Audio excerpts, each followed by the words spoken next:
Hello साथियों, कैसे हैं आप सब। आशा है आप अच्छे होंगे और हमारे द्वारा अपलोड की हुई वीडियो से आपको हेल्प ज़रूर मिल रही होगी। मैं आप सबको 3 प्रैक्टिकल्स जो कि कंपलसरी होते हैं, जो सबके लिए होते हैं, बीएड करने वाले बच्चों के लिए, बीएड फर्स्ट ईयर में जो होते हैं, उन तीनों को मैंने आपको अपलोड करवा दिया है। आज मैं आपको टीचिंग सब्जेक्ट जो कि हमारा मैथ होता है, जिसे गणित शिक्षण, ये हमारा 4th पेपर है इसमें प्रैक्टिकल के हिसाब से। तो मेथड ऑफ टीचिंग मैथमेटिक्स में हमने प्रैक्टिकल फाइल कैसे तैयार करते हैं, आइए देखते हैं। ये हमारा टीचिंग सब्जेक्ट होता है। ये वो सब्जेक्ट होता है जो हमारे ग्रेजुएशन के सब्जेक्ट होते हैं। 2 सब्जेक्ट्स होते हैं जो हमें अपने ग्रेजुएशन के हिसाब से चूज़ करना पड़ता है, जो ग्रेजुएशन के लास्ट ईयर में लिए होते हैं। तो देखिए हमारा ये मैथ है और दूसरा फिजिक्स है। इसके बाद मैं आपको फिजिक्स वाला अपलोड करवाऊंगी, जैसे भौतिक शिक्षण, भौतिक विज्ञान शिक्षण। ठीक है, मैं पहले मैथ का दिखाती हूँ कैसे फाइल तैयार करते हैं, ये देखते हैं।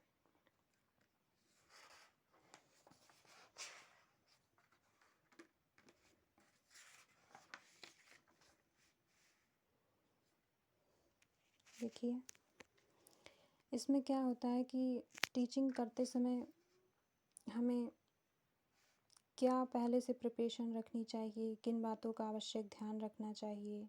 इसमें हम पाठ योजना कैसे तैयार करते हैं, जिससे हमें कक्षा में बिना रुकावट, बिना किसी बाधा के हम अच्छे तरीके से बच्चों को पढ़ा सकें।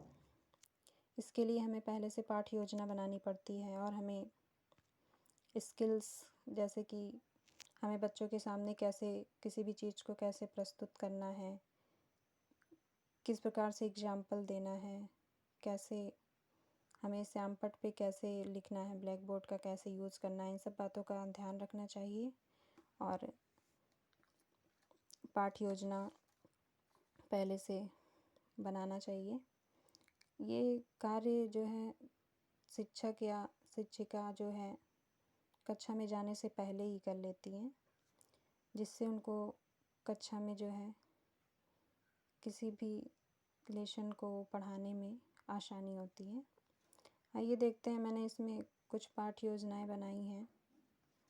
देखिए जो इस प्रकार दिखाई गई है। देखिए मैंने लेसन प्लान बनाया है। यहाँ पे क्लास 6 के बच्चों को जो है त्रिभुज के बारे में ज्ञान देने के लिए, कि त्रिभुज के बारे में बच्चों को कैसे समझाया जाए, ट्रायंगल जिसे इंग्लिश में बोलते हैं, उसके बारे में हमें किस प्रकार से बच्चों के सामने प्रस्तुत करना है, उसके बारे में हमने यहाँ पे दिखाया है। देखिए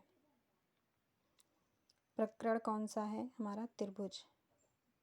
विद्यालय का नाम आप जिस स्कूल में टीचिंग कर रहे हैं या जिस स्कूल में आपकी टीचिंग लगी है, उस विद्यालय का नाम लिखना होता है। उसके बाद प्रकरण, सामान्य उद्देश्य के बारे में हम बताते हैं, जैसे कि त्रिभुज पढ़ाने का सामान्य उद्देश्य क्या है, कि बच्चों में जो है गणित विषय के प्रति रुचि जागृत करना, बच्चों में तार्किक शक्ति का विकास करना, बच्चों को दैनिक जीवन में गणित की उपयोगिता और महत्व को बताना, बच्चों को गणितीय तथ्यों का ज्ञान कराना। उसके बाद विशिष्ट उद्देश्य क्या होता है कि ये तो गणित के बारे में ज्ञान प्रदान करना, जिससे बच्चों की तार्किक शक्ति का विकास हो सके। और त्रिभुज पढ़ाने का ये उद्देश्य है कि त्रिभुज के बारे में बच्चों को ज्ञान हो जाए, ये हमारा विशिष्ट उद्देश्य होता है। देखिए विशिष्ट उद्देश्य वो होता है जो प्राप्य होता है, जिसे हम मेहनत करके प्राप्त कर सकते हैं। और सामान्य उद्देश्य वो होते हैं जिसे पूर्ण रूप से प्राप्त करना संभव नहीं होता है, आशा की जाती है कि ऐसा हो। आइए देखते हैं और आगे। ये देखिए किन शिक्षण विधियों का मैंने प्रयोग किया, कौन सी शिक्षण विधि अधिक प्रभावी होगी त्रिभुज पढ़ाने के लिए? देखिए प्रश्नोत्तर विधि, उदाहरण विधि, स्पष्टीकरण विधि। देखिए कौन सी सहायक सामग्री का प्रयोग किया? त्रिभुज के प्रकार का बना हुआ चित्र और अन्य बहुत से उपकरण, चाक, टेस्टर, इन सब चीज़ों का प्रयोग करना चाहिए। पूर्व ज्ञान, त्रिभुज पढ़ाने के लिए बच्चों में पूर्व ज्ञान देखना चाहिए कि त्रिभुज के बारे में बच्चे पहले से क्या नॉलेज रखते हैं। जैसे कि बच्चों को बिंदु, रेखा, कोण आदि की जानकारी होनी चाहिए। इसका पहले हम क्लास में बच्चों से प्रश्न करते हैं, पूछते हैं, उनके ज्ञान की जो है जानकारी के अनुसार हम नए प्रकरण को बच्चों के सामने प्रस्तुत करते हैं। उसके बाद प्रस्तावना प्रश्न के बारे में देखिए। उसके बाद उद्देश्य कथन। उद्देश्य कथन में जैसे कि हमारा आज का टारगेट क्या है कि हम बच्चों को जो है त्रिभुज के बारे में बता रहे हैं, हमारा उद्देश्य होता है उद्देश्य कथन। देखिए प्रस्तुतिकरण कैसे किया। देखिए त्रिभुज, हम बच्चों से ऐसे प्रश्न पूछते हैं कि त्रिभुज किसे कहते हैं, तो बच्चे मौन रहते हैं। और फिर जो है हम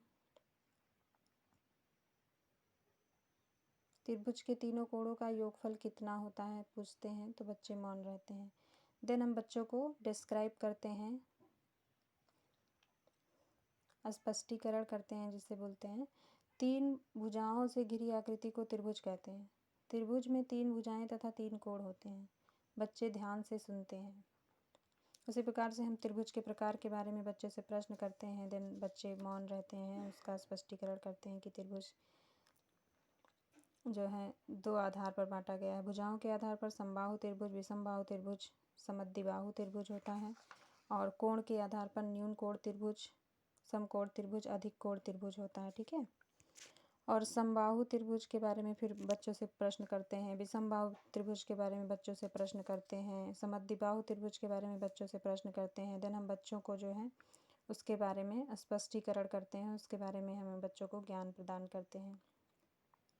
सैंपट का प्रयोग भी करते हैं, उस पर बच्चों को दिखाते हैं कि किस प्रकार से समद्विबाहु त्रिभुज, समबाहु त्रिभुज, विषमबाहु त्रिभुज है। देखिए उसके बाद हम कोणों के आधार पर बताते हैं कि न्यून कोण त्रिभुज 90 डिग्री से कम जो होता है न्यून कोण त्रिभुज कहलाता है। ये उसके बाद समकोण त्रिभुज के बारे में बच्चों को बताते हैं, जो 90 डिग्री का होता है। एक कोण 90 डिग्री का होता है। जिस त्रिभुज का एक कोण 90 डिग्री का होता है उसको समकोण त्रिभुज कहते हैं। अधिक कोण त्रिभुज के बारे में बताते हैं हम। इस प्रकार से बच्चों को त्रिभुज के बारे में ज्ञान देते हैं। देन त्रिभुज, बच्चों को क्या ज्ञान होता है कि त्रिभुज क्या है, भुजाओं के आधार पर त्रिभुज कितने प्रकार का होता है, समबाहु त्रिभुज किसे कहते हैं, समद्विबाहु त्रिभुज किसे कहते हैं, समकोण त्रिभुज किसे कहते हैं। ये सब मतलब बच्चों को बताने के बाद हम उनका मूल्यांकन करते हैं कि बच्चों ने कहाँ तक ज्ञान प्राप्त किया।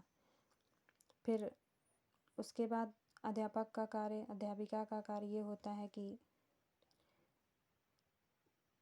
बच्चों का निरीक्षण करें।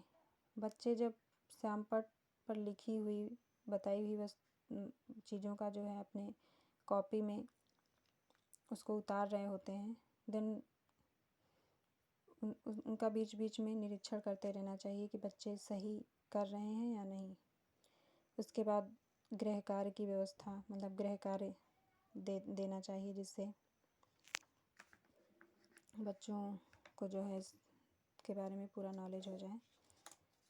तो ये हमारी फर्स्ट योजना कंप्लीट हुई। दूसरी पाठ योजना हमने बनाया है, उसी प्रकार से मैंने यहाँ पे प्राकृतिक संख्याओं, पूर्ण संख्याओं के बारे में बताया है। देखिए इसमें भी मैंने सामान्य उद्देश्य, विशिष्ट उद्देश्य, शिक्षण विधि, सहायक सामग्री, पूर्व ज्ञान, प्रस्तावना प्रश्न, उद्देश्य कथन, प्रस्तुतिकरण, इन सभी चीज़ों के बारे में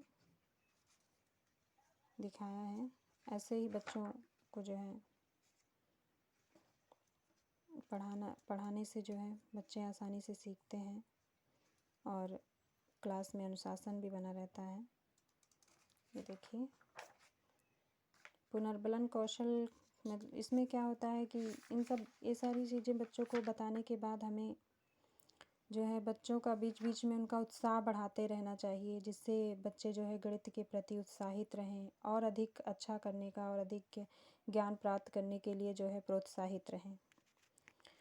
तो ये हमारा फर्स्ट टीचिंग सब्जेक्ट जो कि हमारा मेथड ऑफ टीचिंग मैथमेटिक्स है, इसके बारे में इसकी फ़ाइल कैसे बनाते हैं हमने देख लिया है। आशा है बच्चों को बीएड फर्स्ट ईयर बच्चों को ज़्यादा दिक्कत होती है, सेकेंड ईयर में तो वैसे भी बच्चे को जानकारी हो जाती है। तो आशा है कि आप सबको इससे हेल्प मिलेगी। Thank you so much for watching my channel. Also subscribe for next video.